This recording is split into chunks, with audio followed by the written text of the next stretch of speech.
en el horario que nos hemos propuesto, vamos a arrancar con esta segunda conversación sobre transiciones demográficas en nuestra región, que estamos llevando adelante desde la iniciativa La Salud Reproductiva es Vital, de Clacay, eh, en el marco de una serie de conversaciones que nos vienen convocando para pensar en conjunto y para poder em, promover espacios que nos ayuden a pensar estrategias de incidencia, estrategias de reflexión sobre temas que nos interesan para promover los derechos sexuales y reproductivos y el acceso al aborto seguro en nuestra región. Hoy en esta segunda conversación que inició hace unas semanas, en donde estuvimos viendo diferentes perspectivas de abordaje de esa transición, cómo se han ido explicando de distintas maneras los diferentes aspectos de la transición demográfica.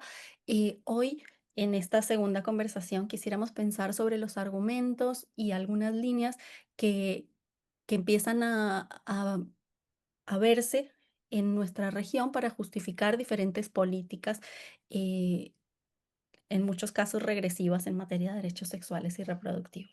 Así que para promover esta conversación nos acompañan Sonia Correa, una experta, no necesita presentación, pero siempre es un gusto volver a encontrarla.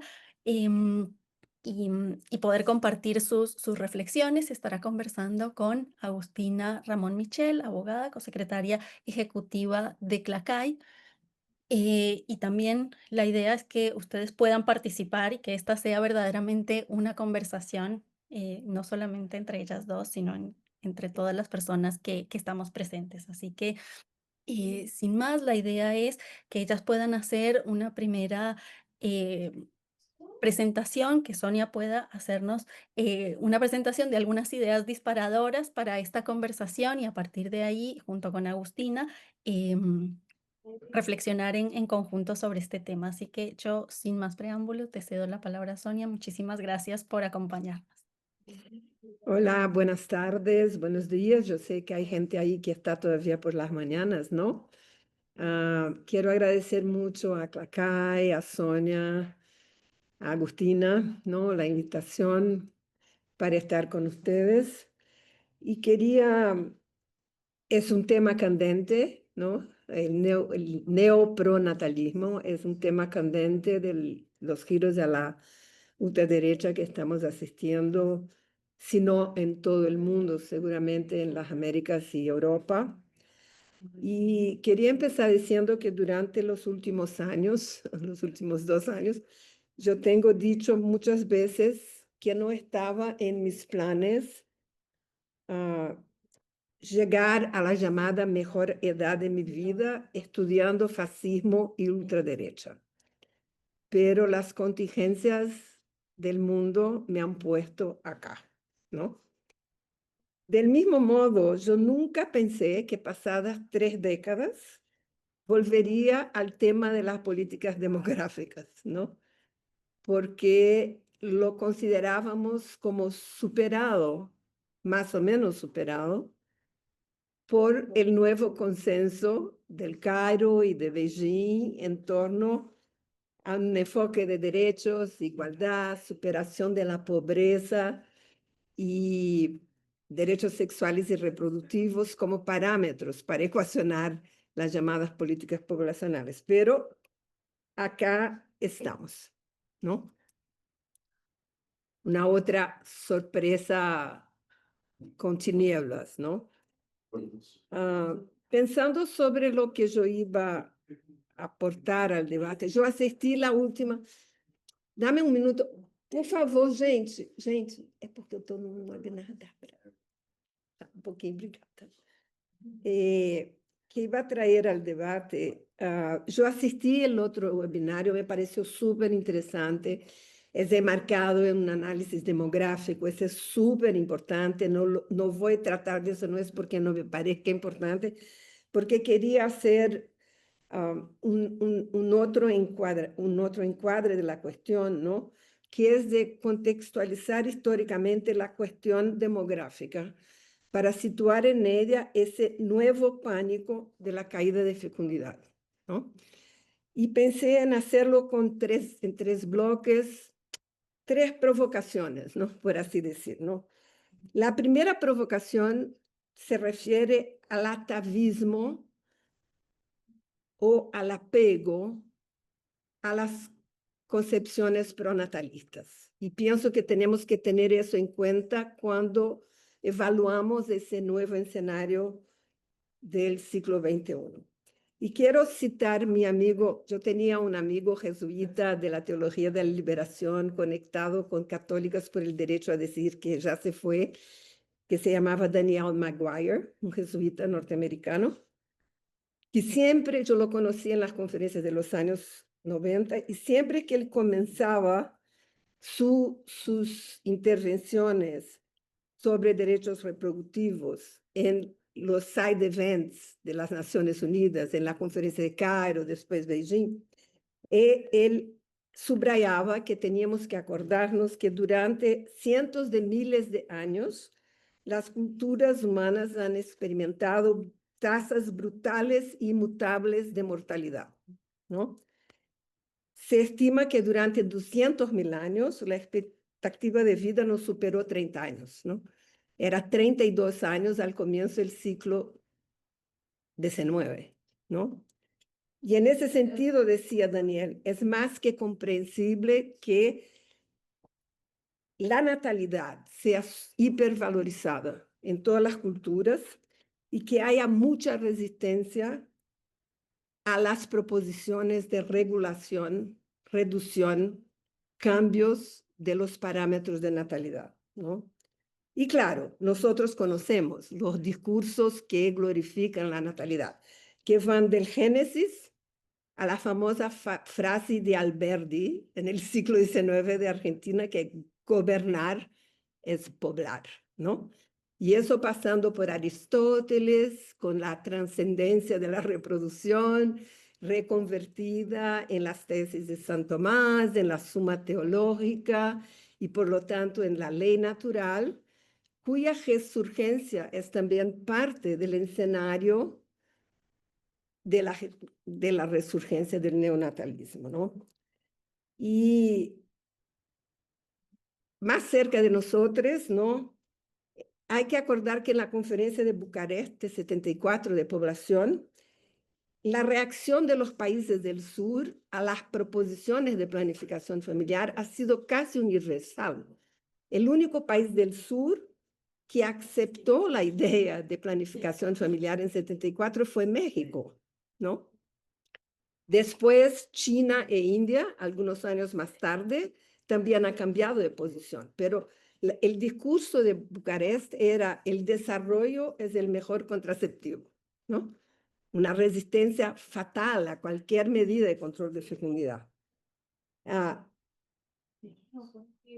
y esas, hay que acordar que las críticas a las políticas de control de fecundidad, las políticas antinatalistas, han sido siempre más enérgicas y más fuertes en todo el espectro político, ¿no?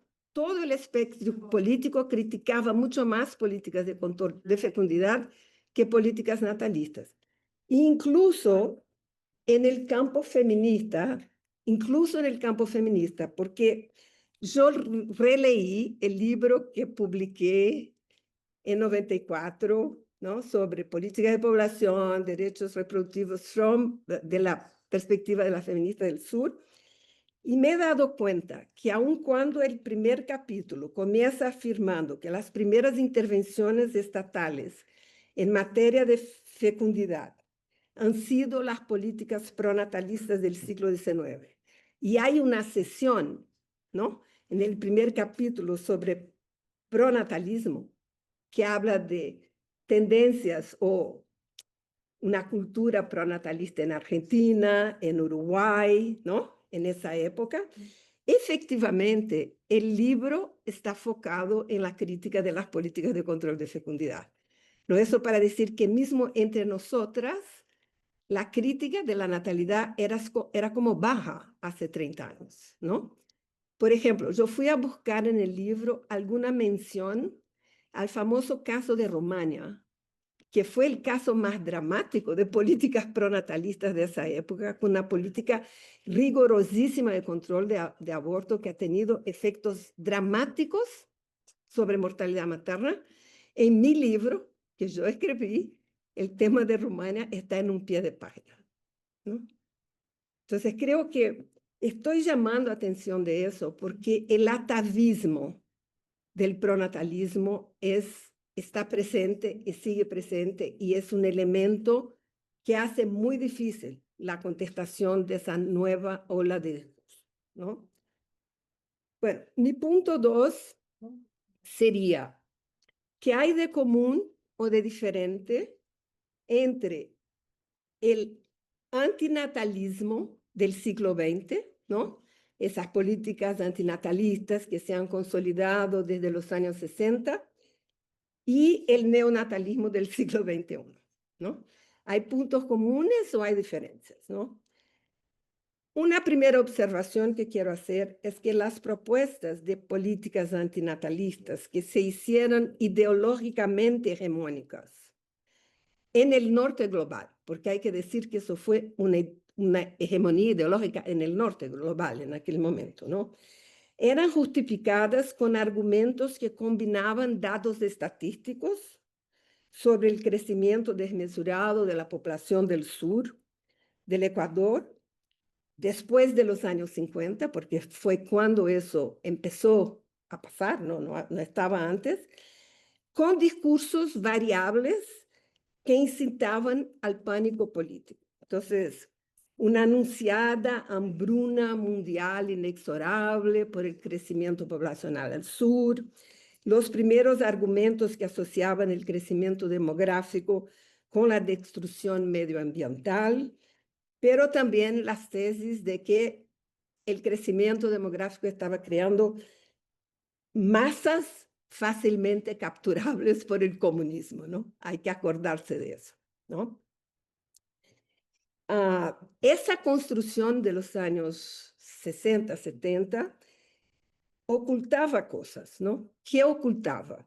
Ocultaba la desigualdad global en términos de recursos y también ocultaba la centralidad de los sistemas de género, de la desigualdad de género como un elemento crucial para comprender las tasas de fecundidad, ¿no? Eso servía para ocultar, ¿no?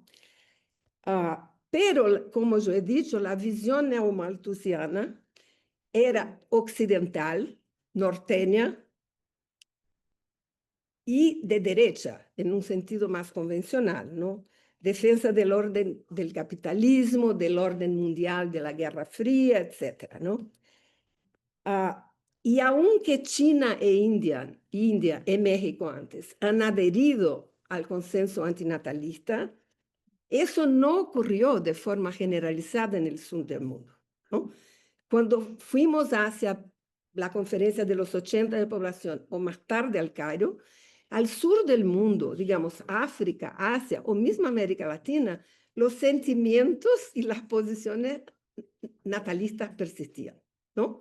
O sea, eso nunca fue una hegemonía totalmente global. Hoy en día, los argumentos y propuestas natalistas de la extrema derecha y del ultraconservadurismo religioso también recurren a datos estadísticos, ¿no?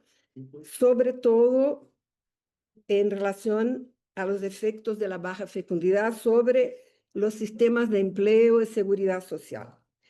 Pero, desde mi punto de vista, sus justificaciones políticos ideológicas son mucho más densas y evidentes, ¿no? El pánico ante la gran sustitución poblacional, o sea, el pánico frente a la migración, la amenaza de la baja fecundidad que es interpretada como un efecto del poder destructivo del imperialismo del género, ¿no? En un arco que va del aborto hasta los derechos trans, ¿no? Yo quería traer, pero por falta de tiempo no lo he hecho, hay un discurso de Agustín Laje sobre eso que es como el retrato, ¿no? De esa idea, de esa ingeniería social producida por el imperialismo de género, cuya meta es acabar con la población del mundo, ¿no? Por esos caminos, ¿no? Y claro, la manutención de la Sagrada Familia, ¿no? Y también de la civilización europea occidental. Es decir, si el discurso neomalthusiano de los años 60, 70 era muy tecnocrático, era más tecnocrático que ideológico, al estilo del Club de Roma, ¿no?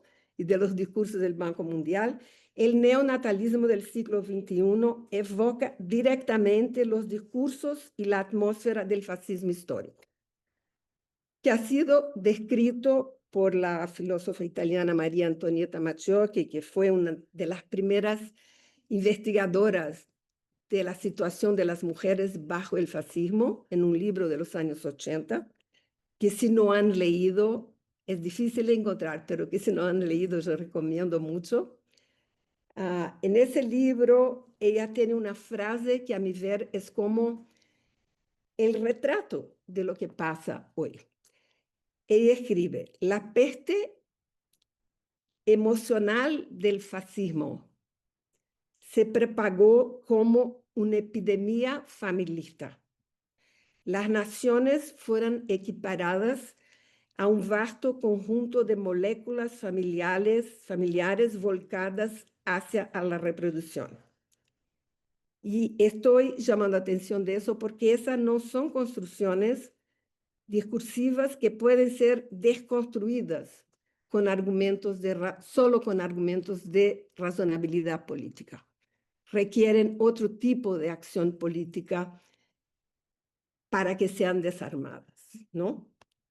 La otra diferencia que cabe señalar es que, como ya he dicho, no hubo una adhesión inmediata a las concepciones neomalthusianas de las élites del norte, ni en el campo progresista y ni en el sur del mundo, ¿no? El panorama actual es radicalmente diferente en ese sentido. No solo las agendas neonatalistas de la extrema derecha europea y norteamericana están siendo retraducidas por acá, ¿no? En los discursos de Kass, de las proposiciones que empiezan a surgir en Argentina, sino que también convergen con posiciones y políticas situadas en todos los puntos del espectro político, en un arco que va desde la nueva y muy vigorosa política natalista de China, pasando por la obsesión de Putin y sus ideólogos con la baja fecundidad heredada del comunismo, porque es así que en Rusia se define el problema de la baja fecundidad de Rusia, hasta el natalismo atávico de los estados islámicos y de muchos estados africanos, ¿no? Acordando que en ese momento las mismas fuerzas que promueven el neonatalismo en Estados Unidos, las Américas y Europa se están paseando intensamente en África, promoviendo grandes conferencias sobre la familia, ¿no? Sobre antigénero y antiaborto, ¿no?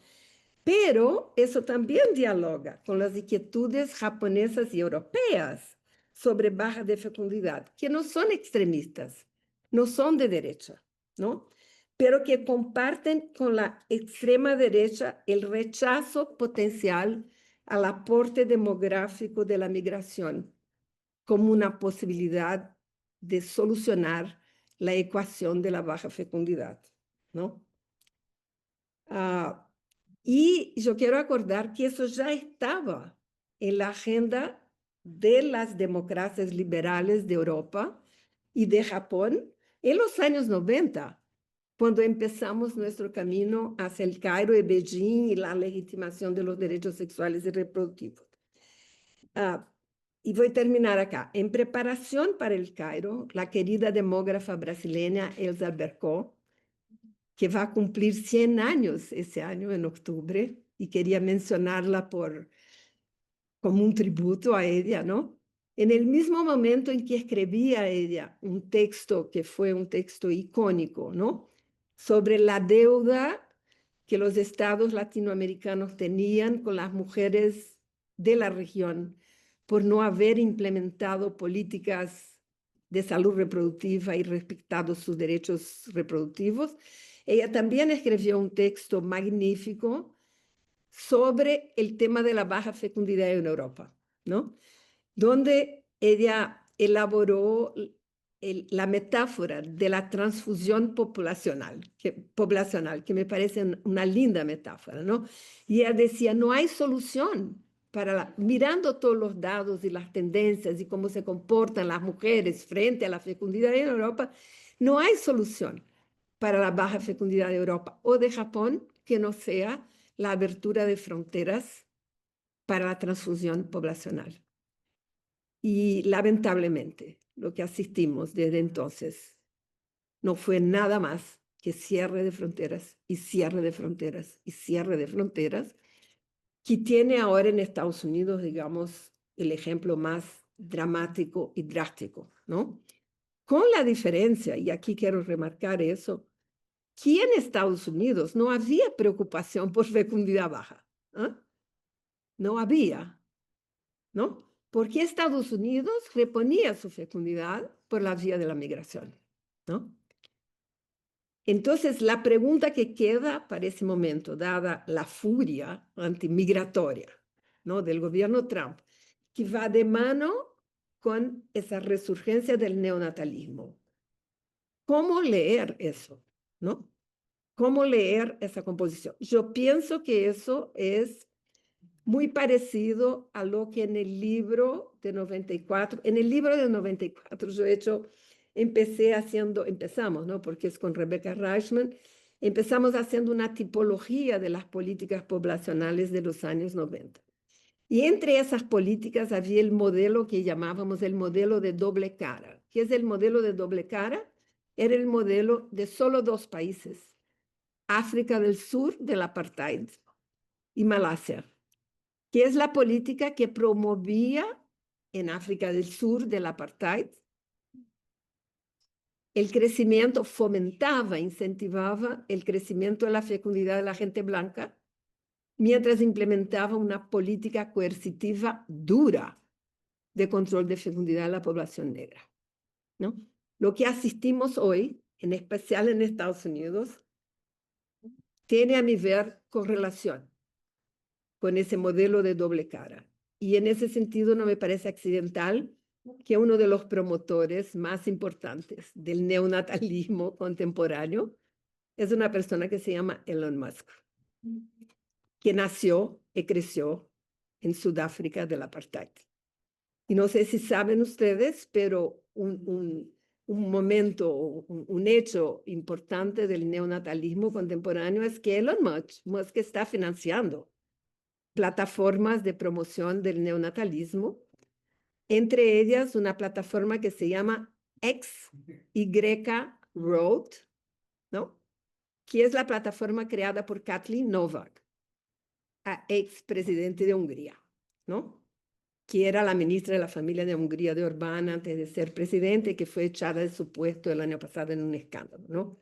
Yo lo dejo por ahí, Agustina, ¿eh? Yo quería hablar un poquito más del siglo XIX y de Foucault, pero dejemos por ahí, si hay tiempo después yo puedo retomar. ¿Mm? Súper, Gracias, gracias. Sonia. Em, Vos en un momento mencionás el vínculo entre fascismo y natalismo, y uno podría pensar en toda esa obsesión por la nación homogénea, y cómo eso va de la mano con un racismo y contra las migraciones. ¿Se escucha? ¿No? Sí, Sí. Bueno, entonces, si nosotros sabemos que eso y otro proyecto de la familia tradicional está como operando todo el tiempo, pero al mismo tiempo hay preocupaciones con fundamentos sobre el sistema de seguridad social, sobre la jubilación, preocupación con fundamento y preocupaciones de la gente cotidiana, ¿no? Que a veces no se involucra en estas conversaciones.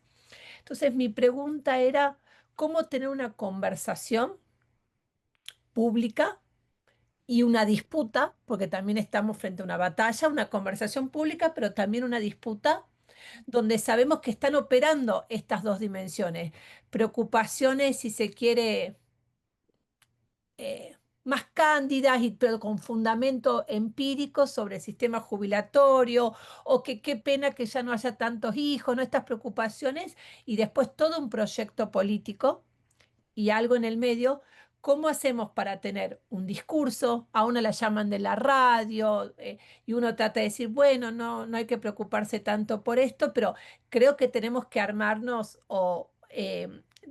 contaban acá veo varios colegas de Argentina, Viviana, Daniela, Susana, que contaban que los hospitales los ginecólogos andan diciendo, vayan buscando otro trabajo que nos vamos a quedar sin trabajo. Entonces los propios médicos están con ese discurso, que es un poco una preocupación laboral, un poco de conservadurismo, es una mezcla, Ujú. ¿no? Entonces, ¿cómo construimos discursos? Y Y lo conecto a algo más que vos dijiste, que no es suficiente la razonabilidad política. Entonces, ¿cómo construimos? Termino con esta pregunta. ¿Cómo construimos un discurso sabiendo que hay preguntas, preocupaciones y proyectos de distinta dimensión y con distinta intencionalidad en un contexto además donde del otro bando, si se quiere, lo voy a poner en esos términos, también buscan todo el tiempo de inundarnos de cosas, ¿no? Estamos abrumadas. Entonces, ¿cómo construir esos discursos?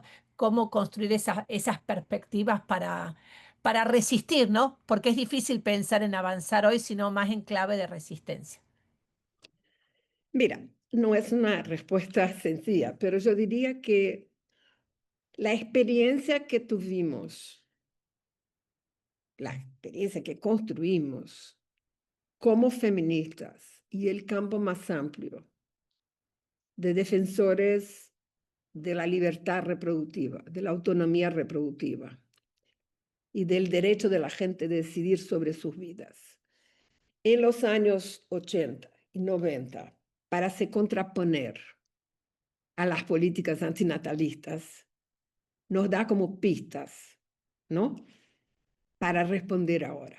Y creo que tenemos que build up, ¿no? Construir a partir de eso, pero considerando las diferencias de contexto, ¿no? Sin perder de vista, sin dejar de ser realista con la diferencia de contexto, porque nuestra contestación de las políticas antinatalistas con base en una perspectiva de derechos que tuvo un resultado efectivo, ¿no? Porque si no fuera, no estuviéramos todos hablando y un montón de gente hablando de derechos sexuales y reproductivos hoy, ¿no?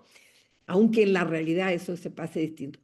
Pero eran condiciones de expansión democrática. No vivimos en condiciones de expansión democrática, no vivimos en condiciones de democratización. Entonces, considerando esa diferencia de contexto, ¿qué hemos hecho para contestar y contraponer las políticas antinatalistas?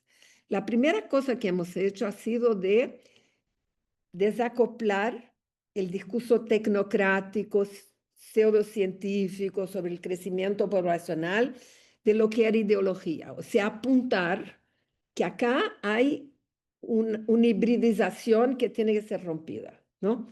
Vamos a mirar los datos efectivos demográficos, lo que significa por un lado, pero esa otra parte, eso es ideológico y hay que desacoplar. Y estoy diciendo eso porque mi impresión es que en ese arco amplio que va de China a Estados Unidos, pasando por Europa, el argumento demográfico es sólido para China en una perspectiva autoritaria, porque del mismo modo que los chinos han controlado su población sin ningún respeto a derechos de nadie, no, especialmente las mujeres, no, durante 40 años, ahora van a empezar a ser coercitivos hacia la natalidad, ¿no?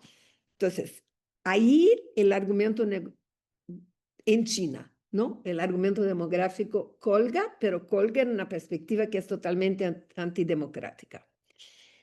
Para tomar el punto extremo, que es la ultraderecha, para mí, el uso de los datos demográficos de la baja de fecundidad por la ultraderecha es instrumental, ¿no?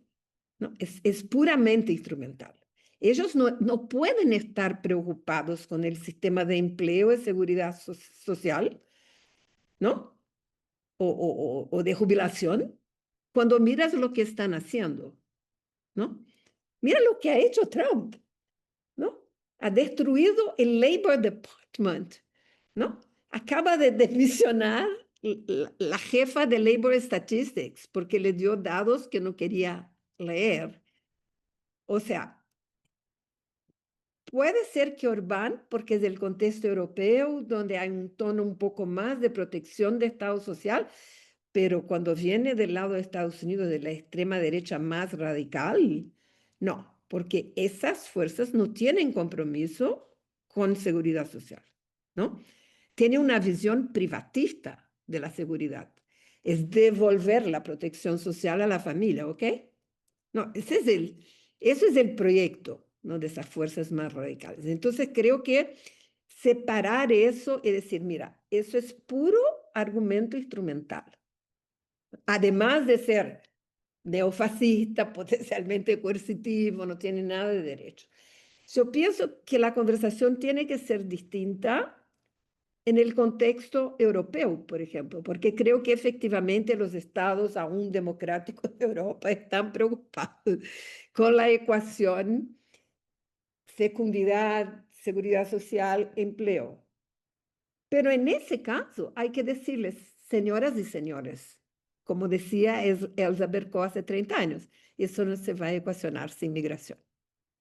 Entonces, ahí el punto ideológico es el repudio, que es un repudio racial, ¿no? A la migración. Entonces, yo pienso, hemos hecho eso en la crítica de las políticas antinatalistas del pasado y tenemos que hacerlo de nuevo, ¿no? Y cómo dejar claro eso para la gente común, ¿no? Que no está dentro del debate, creo que es el mayor desafío. Cómo uno traduce eso en un lenguaje que toque a la gente, ¿no? Con la misma capacidad de movilizar afectos como estos pánicos movilizan, ¿no? Como el pánico antinatalista también movilizaba afectos, ¿no? El miedo de la hambruna, ¿no? Yo me acuerdo debatiendo con gente en Brasil, no, ¿por qué si la población que vamos a estar todos muertos de hambre hace, ¿no?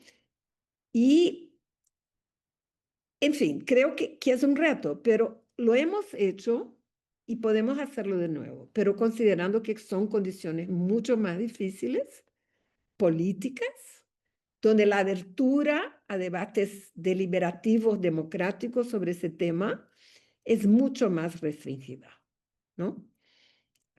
Y creo que seguir defendiendo con uñas y dientes, ¿no? Con el cuchillo en la boca, la perspectiva de los derechos. Sonia, Sin, ahora sin, sin dejar, quisiera, sin olvidar, ¿no? sí, Y esa Sonia, ahora ecuación sin derechos es una ecuación, la resolución de esa ecuación sin derechos será necesariamente autoritaria. em, quisiera antes de que Sonia abra a la palabra, si vos podrías de modo sintético tratar de decirnos cómo, porque estas actitudes neonatalistas, pronatalistas no son solamente eh, algo que venga de la mano de la derecha o la ultraderecha, sino también de una izquierda autocrática, autoritaria. ¿Dónde se unen conceptualmente? ¿No? ¿Cómo uno podría entenderlo hasta teóricamente en que izquierda y derecha se unan? ¿Es a través del autoritarismo, como lo han hecho en otro? Sé que es una pregunta grande, No, esa pero pregunta tiene una respuesta teórica sencilla, ¿no? a ver, Relativamente sencilla.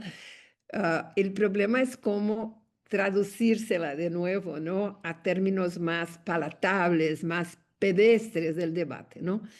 La respuesta para esa pregunta uno la encuentra en el libro clásico de Foucault, La historia de la sexualidad.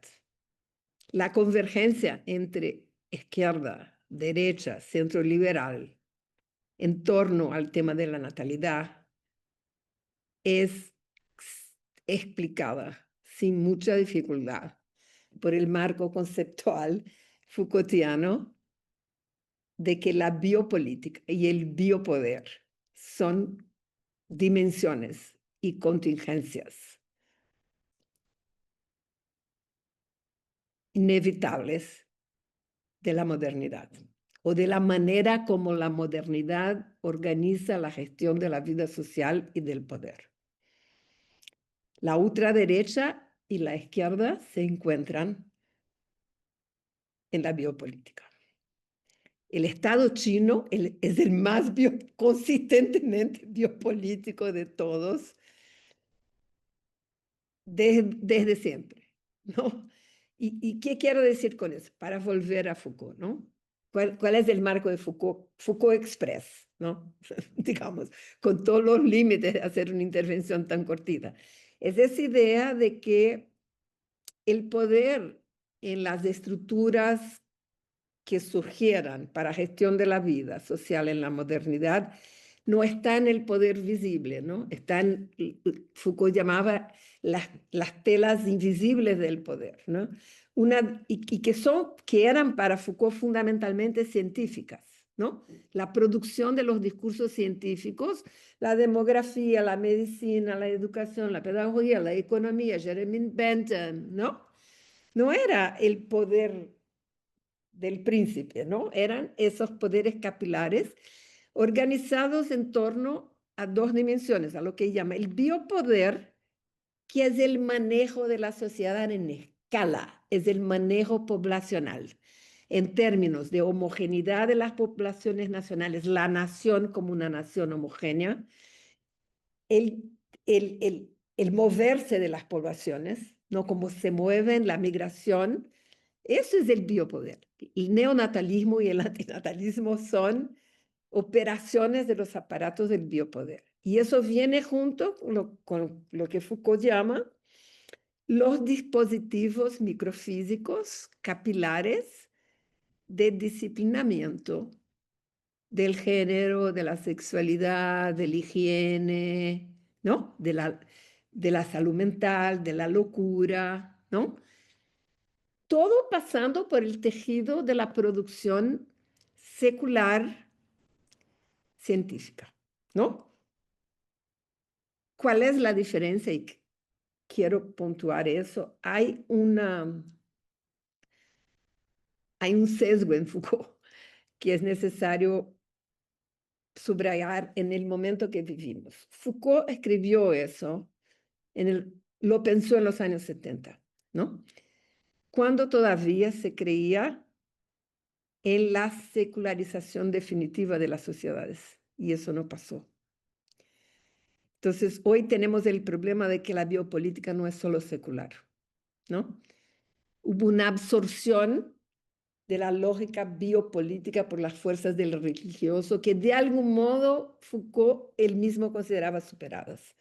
Y creo que ese es un reto enorme, ¿no? Nuevo que tenemos en términos de comprender el significado de la biopolítica en las coyunturas que estamos enfrentando, ¿no? Eso de que el discurso de Vaticano en torno a género, como escribió Eric Vassin, es curioso porque es casi un discurso darwinista, ¿no?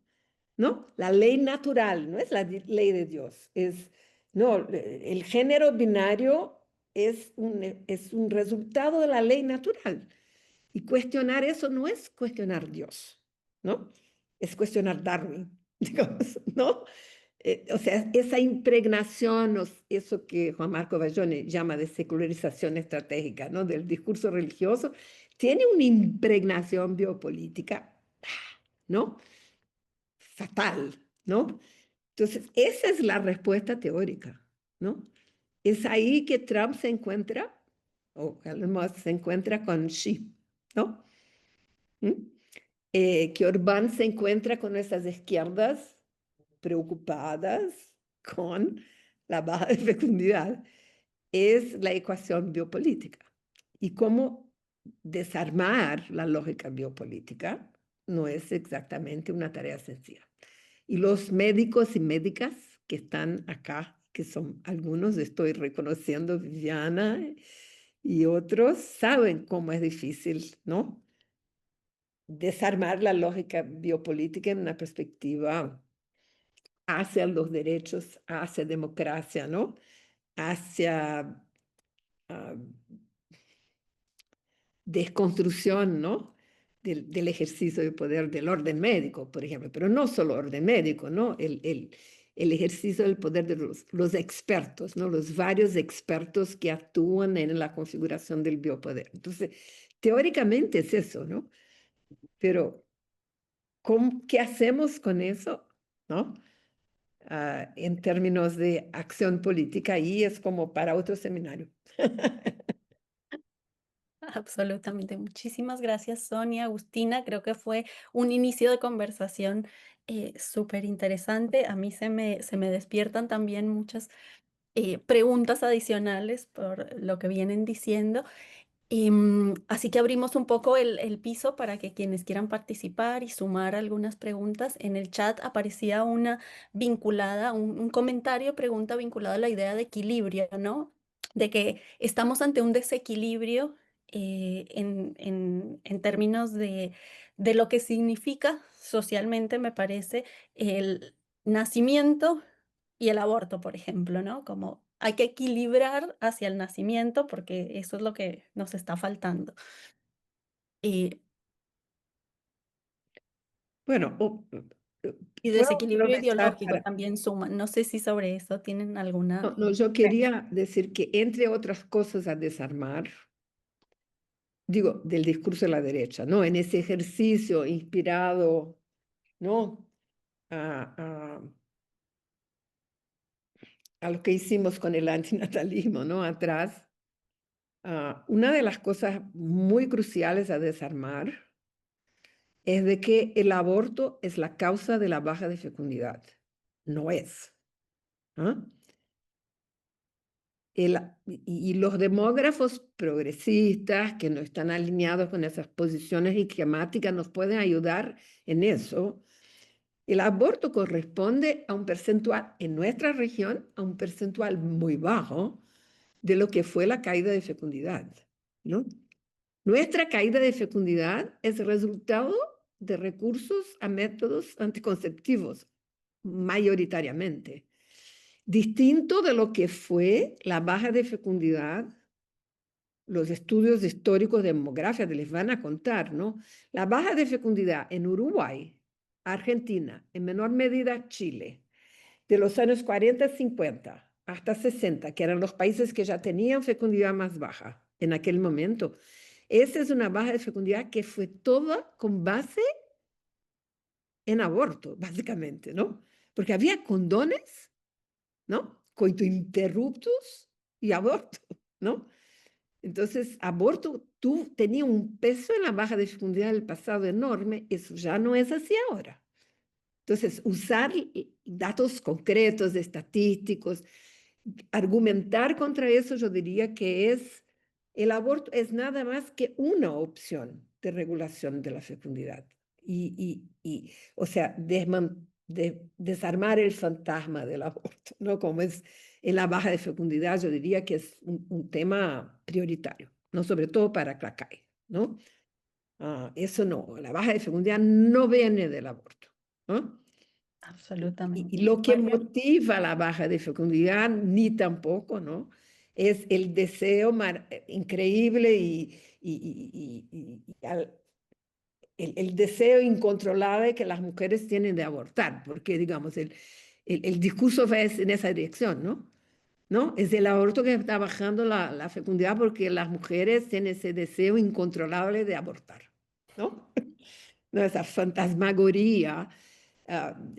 Y eso es muy interesante, ¿no? Porque nos devuelve, estoy siempre volviendo a Foucault, ¿no? Foucault tiene el llamado cuarteto Foucaultiano, ¿no? Él llamaba el cuarteto de la sexualidad, que era, vean, Él estaba hablando del siglo XIX, ¿no? Tenemos que adaptar el concepto del siglo XXI. Pero, ¿cuáles son los cuatro personajes? Son la pareja heterosexual procreativa. Ese es el personaje principal de la biopolítica del siglo XIX, ¿no? El segundo personaje es, es el niño que se masturba, o sea, la niñez sexualizada, que está por toda parte, ¿no? Hoy esa sigue más o menos igual, siendo que ahora también es la niñez mutilada por la transgeneridad, ¿no? El otro es el pederasta, ¿no? El hombre invertido, que ahora son muchas cosas juntas, ¿no? Porque está la persona trans, está la mujer lesbiana, están todos ahí. Y estaba la ninfomaníaca, ¿no? Era el cuarto personaje, la histérica o ninfomaníaca. Bueno, esa mujer que aborta es ese personaje hoy, ¿no? Es como la nueva figura del cuarteto, ¿no? Entonces, desarmar a esa figura política ideológicamente creo que es súper importante. Claro, nos Como ayuda a tarea desarmar la inmediata, digamos, no contraposición con la tarea, autonomía. ya esa es una tarea para ahora, ¿no? Ajá, Mariana. María.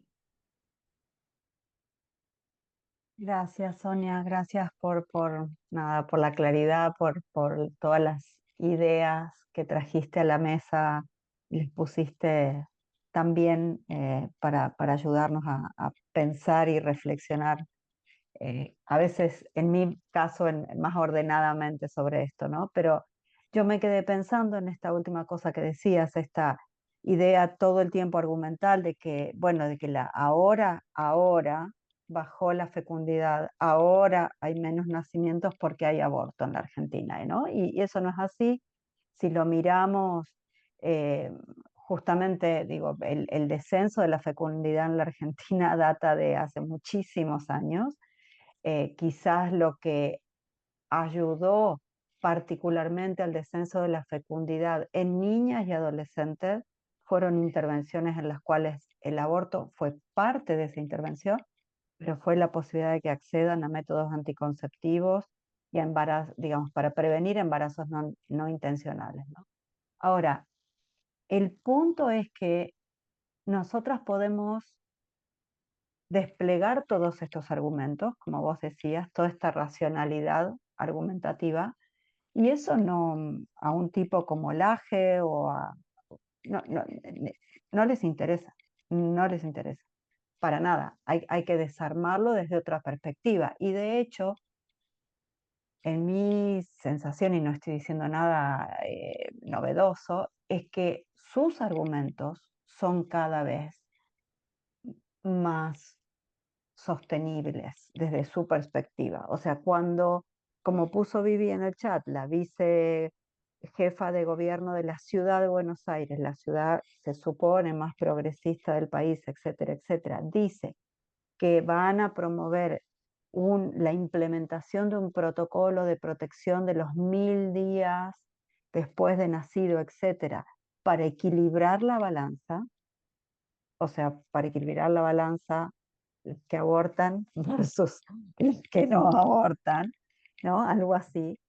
Es un argumento absolutamente ideológico.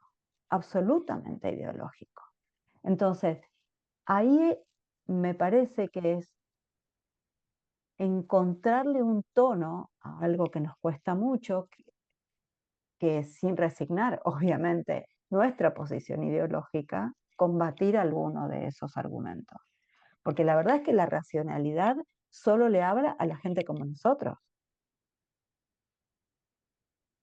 Ujú. No, tienes razón. Y quiero decir acá que cuando digo desarmar, no es en embate con Agustín Laje, ¿no? Porque Ya lo perdimos. no, no, eso para mí son objetos de investigación, no son, no son discursos o personas para hacer conversaciones de liberación democrática, ¿no? Pero son Claro. objetos de investigación. Pero sí hay que hablar con los que les escuchan, ¿no? Ni todos que les escuchan y reproducen eso son necesariamente personas que están completamente alineadas con esa posición, ¿no? tenemos que hablar con las audiencias que son el blanco de esos discursos, eso sí, ¿no? Que sean profesionales, que sean de la sociedad. Lo que tenemos que hacer es hablar ahí, no es entrar en un embate porque no, que fue vamos a sentarnos a discutir con Elon Musk sobre la plata. No, eso es inviable. Estamos frente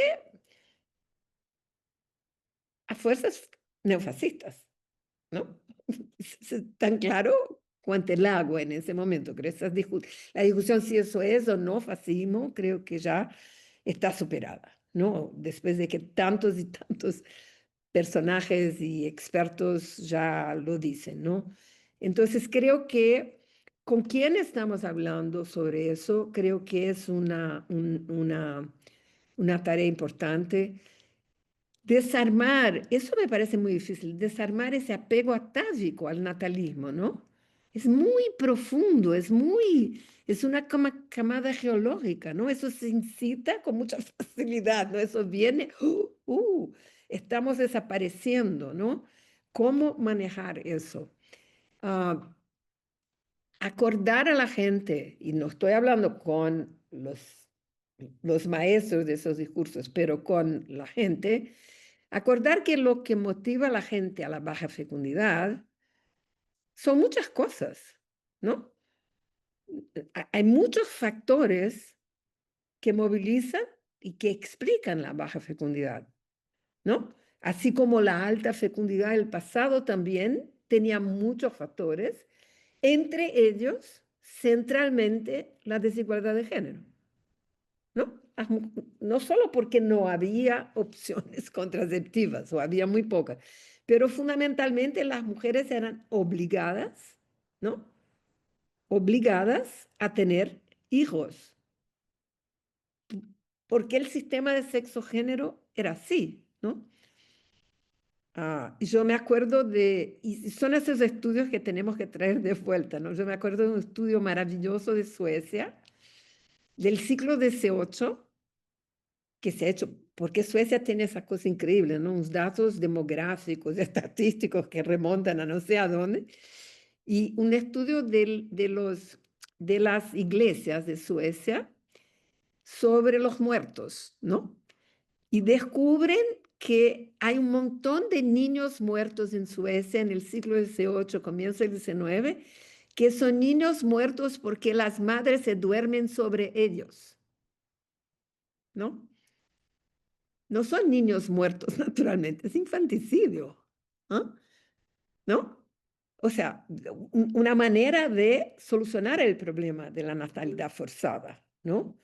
Entonces, fue eso que la conversación sobre las políticas antinatalistas de los años 90 ha hecho. Decir, mira, no es posible ecuacionar eso sin igualdad de género, ¿no? La igualdad de género no va a bajar la fecundidad si no hay más igualdad de género, ¿no? Y si quieres crecer la fecundidad, ¿cómo lo haces sin que eso implique automáticamente desigualdad de género? ¿No? Es tan sencillo cuanto, ¿no? Y pienso que tenemos mucho material, mucho argumento, ¿no? Como para sentarnos y empezar a construir de manera más sistemática esas respuestas, ¿no? Y hacer testeos, ¿no? Cómo se responde, cómo la gente responde eso, cómo traducir eso en un lenguaje más accesible, ¿no? En esa misma línea, Sonia, tenemos un comentario en el chat que nos habla sobre esas construcciones que está haciendo la izquierda que resultan como mediáticamente como, es- qué sé yo, seductoras, ¿no? Como la idea del gran reemplazo, ¿no? Como ese problema que viene y entonces lo compran muy rápido porque tiene ese sex appeal. Em, Bueno, el gran reemplazo, ¿no? Yo me he dado cuenta, un poco releyendo cosas sobre eso, ¿no? La idea, ¿no? Se devuelve a Trump, ¿no? La idea del gran reemplazo, que es retomada por Camus en Francia, ¿no? Empiezan las democracias, los liberales, de hablar de la baja de fecundidad, cómo se ecuaciona la baja de fecundidad, En los 80, 90, entra la extrema derecha y viene con el gran reemplazo. ¿Ah? Suena muy europeo, pero efectivamente, la primera persona que ha hablado de suicidio racial ha sido Theodore Roosevelt, el presidente de Estados Unidos, el primer presidente del sur. Después de la Guerra de Secesión, fue el primer líder del sur que llegó a la Casa Blanca en una época de intensificación de la migración hacia Estados Unidos, ¿no? Y él ha hecho ese discurso que estamos viviendo una era de suicidio demográfico. ¿Mm? Entonces, hablar de cómo se construyen, ¿no? Eso, y en qué contextos esos discursos son construidos, es absolutamente crucial. Ese es el señor que está al comienzo de la doctrina Monroe, ¿no? Que es la doctrina de ocupación, América Latina es nuestro backyard, ¿no? ¿No? Entonces, como incluso mucho de lo que estamos diciendo todo el tiempo me devuelve al siglo XIX, ¿no? Con tonos nuevos, pero yo me siento de vuelta el neoimperialismo, ¿no? Expansionista, el pronatalismo, las primeras políticas pronatalistas de Napoleón y de Bismarck, ¿no? Guerras, Racismo. racismo brutal, ¿no? Familismo, el modelo de dos sexos. Es como yo me siento todo el tiempo devolvida al siglo XIX en las condiciones del siglo XXI. Entonces, creo que retomar esas genealogías, traducir eso, tenemos un montón de tareas, ¿no? Al frente, ¿no? Y Porque acá en el chat realmente no hay justamente respuesta sencilla. no, no, sin duda. Y en el chat mencionan quizá otra tarea que me parece importante y es mencionar las inconsistencias, que ya lo habías hablado antes, pero lo vuelven a traer en el chat diciendo, bueno, hay inconsistencias en ese discurso que parece proteger la niñez y el embarazo y después en realidad es completamente inconsistente y no está No, protegiendo no, nada. no, no es solo, tiene inconsistencia y tiene una desigualdad, al menos del discurso norteamericano, ¿no? Que es lo que nos está llegando más rápido, porque es una política de doble cara, ¿no? Proteger madres y niños de los blancos, ¿no?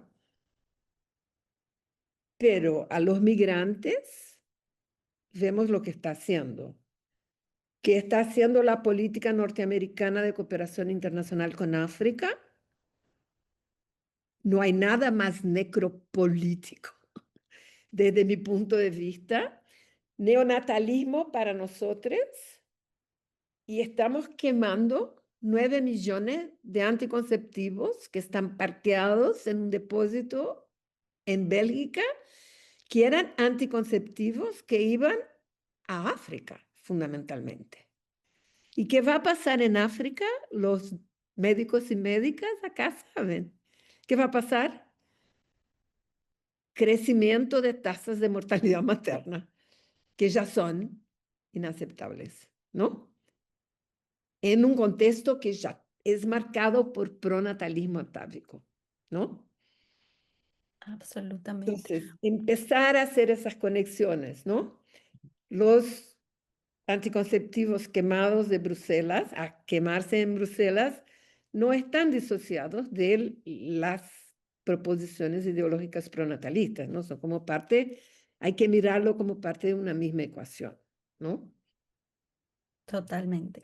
Ya hemos llegado al tiempo que nos habíamos dado, pero tenemos una mano levantada, así que Sí, si ok. les parece, nos quedamos unos minutitos Sí, yo más no, para por mí cerrar. no, no hay problema, yo tengo un ratito de tiempo. Ahora, Muchas gracias, Rafaela, te escuchamos.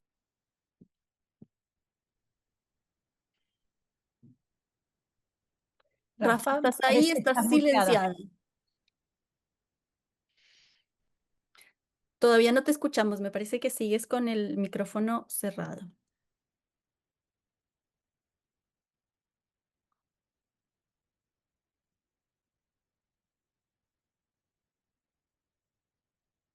No sé si me oyen. Ahora sí te escuchamos. Perdón. Bueno, antes que nada, felicitarlas, Sonia, una estupendo contextualización. Yo estaba pensando en nuestra necesidad de desconstruir estos discursos que se comentó, y creo que lo tenemos que hacer por diferentes sectores, como siempre. Y estaba yo reflexionando sobre cómo desconstruirlo, cómo argumentar con sectores de izquierda, democráticos, etcétera, que lo están comprando. Creo que uno de los motivos es desenmascarar, como escribí en el chat, los aspectos racistas que están dentro de este discurso, de esta ansiedad o pánico demográfico. Lo que nos preocupa en este momento es que se reproduzcan los pobres, los negros, los amarillos, los musulmanes, etc. Y esta parte creo que es importante desconstruirlas con nuestros colegas, con los sectores de la izquierda genuinamente preocupados por estos aspectos demográficos. Y la otra cosa es una reflexión más allá que yo he estado teniendo. Yo pienso que las mujeres en el fondo siempre han decidido solas sobre sus aspiraciones reproductivas con los instrumentos que se le han dado técnicamente, anticonceptivos cuando hubo, abortos cuando no había, anticonceptivos, infanticidios cuando no había abortos, etc. Y esto lo digo porque en los países del norte, y hablo específicamente de mi país de origen, Italia, la baja de fecundidad viene desde hace bastante, por lo menos una década y media.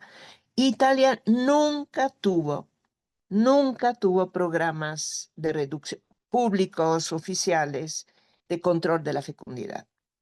Es decir, los factores que están detrás de que como las mujeres, y hablo de las mujeres, y aquí también habría que mencionar que todo este discurso ahorita se carga sobre las mujeres, es culpa de las mujeres que no nazcan niños, es culpa de las mujeres que no quieran ser madres, etcétera, etcétera, y los hombres quedan desaparecidos. Pero sí, yo creo que las mujeres decidieron ellas con los instrumentos que tenían y de acuerdo a los contextos que estaban viviendo, que son la doble jornada, la triple jornada, las aspiraciones profesionales, etcétera, etcétera. Y aquí ya termino diciendo que todo el aspecto de protección social que ahorita dice preocupa a la derecha, pues en realidad no está presente en las medidas potenciales de promoción de la natalidad a través de una promoción efectiva de la maternidad, de no expulsar las mujeres cuando se quedan embarazadas del mundo de trabajo, de proporcionar toda una serie de protecciones de maternidad y paternidad, etcétera, etcétera. Aquí termino, pero te agradezco infinitamente tu visión tan clara, tan amplia históricamente, ideológicamente, demográficamente. Muchísimas gracias. No te escuchamos, Sonia, está silenciada. Gracias, Rafaela. Lo que cuentas de Italia es justamente el análisis que ahí hacía Elsa Berkó sobre lo que explicaba la caída de fecundidad en Europa, ¿no? Y decía, dadas esas circunstancias, no hay cómo solucionar el problema si no abres las fronteras, ¿no? Porque ella decía, no se va a convencer a las mujeres europeas que vuelvan a tener los 5, 6 hijos, 4 que tenían en el posguerra o antes de la guerra. Eso no va a pasar, ¿no? Entonces creo y tienes razón de decir que las mujeres siempre lo han resuelto, pero eso no quiere decir que en condiciones de falta de libertad y coerción, eso no pueda ser brutal, ¿no? Eso vale para los países donde la anticoncepción estuvo prohibida y el ejemplo más dramático es el de Rumania en los años 70 y 80, Así es. ni tampoco en los países en que la reducción de la fecundidad fue forzosa y forzosa con la mano dura del Estado, como fue el caso de China, ¿no? El problema de los abortos forzados en China no es un problema que deberíamos minimizar. Él es súper instrumentalizado por la derecha, pero nosotras como feministas y defensoras de derechos sexuales y reproductivos no podemos no decir que eso también es inaceptable, ¿no? Entonces, creo que caminar en el hilo fino, ¿no? Entre una cosa y otra es como la tarea de siempre, ¿no? Y súper gracias por la oportunidad. Yo he compartido el Ya les libro, ¿no? compartimos en el chat, Sonia, el boletín. No, y he compartido también el libro, que no sé si subió. Sí, ¿Sí? Sí, bueno. Sí, sí, ahí está Lo el lean libro y para que hagan la lo bajen. crítica, porque es un libro que tiene que ser criticado. La misma ¿Ok? autora ya está criticando su propio escrito, así que nos sentimos Y en yo leí y libertad. digo, wow, ¿dónde está Rumenia? Estaba en un pedo. Ajá. Sonia, muchísimas gracias por la Nada. generosidad de siempre, de participar en estos espacios, de Un ayudarnos gusto, a queridas, pensar, de un gusto promover. estar con ustedes. Siempre que pueda voy a estar, ¿no?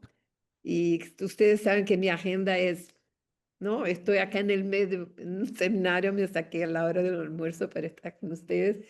Y les invito mañana, aprovecho que están acá, mañana hacemos de 1 a las 12:30 un webinario sobre resistencias al neofascismo, mirando los casos de Argentina, Estados Unidos y Hungría, ¿no? Va a ser un debate con traducciones simultáneas al inglés y al español. No sé si todas Sonia ha recibido la invitación, ¿han recibido la invitación del webinario? Este webinario lo vamos a volver a Sí, circular, no estoy segura si circulen porque circuló, va a pero ser por el una mailing de conversación Clacay. muy, muy buena y creo que también ayuda, ¿no? Como secuencia de la conversación de hoy, ¿no? ¿Ok? Absolutamente, la vamos a circular nuevamente. Está en Hola el mailing de Alberto, ahora Clacay, veo que seguramente la estás. tiene. Estoy viendo a Muchísimas Alberto. gracias y nos vemos en la próxima conversación. Muchas gracias a Agustina por sus preguntas y su participación, también a Mariana Vázquez y a Carla Zapata, que están en el equipo ayudándonos a que estas conversaciones sean posibles también. Ah, Que estén muy bien. Adiós. Gracias. Muchas gracias, un gusto siempre.